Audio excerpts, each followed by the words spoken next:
এই মুহূর্তে জানাবো ফেনীর বন্যার সর্বশেষ খবর। ভয়াবহ বন্যার কবলে ফেনীর উত্তর ৩ উপজেলার ফুলগাজী, পশুরাম ও ছাগলনাইয়ের শতাধিক গ্রামের লাখের মানুষ পানিবন্দী অবস্থায় রয়েছে।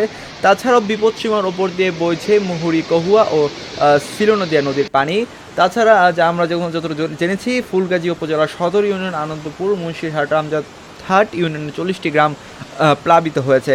এসব এলাকায় তলিয়ে গেছে রাস্তাঘাট, পুকুর ও ফসলি জমি। কিছু কিছু এলাকায় মানুষের ঘরের ছাদ ও টিনের চালেও ছুঁয়েছে বন্যার পানি।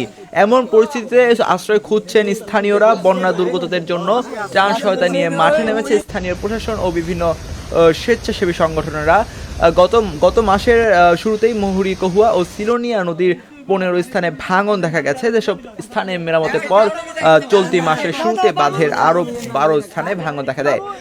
বাঁধের ভাঙনে প্লাবিত হয় শতাধিক গ্রাম, অবকাঠামো, ধান, ফসল ও মৎস্য ক্ষতির 30 কোটি টাকা ছাড়িয়ে গেছে। 15 দিনের মাথায় আবারও দেখা দিল বন্যা।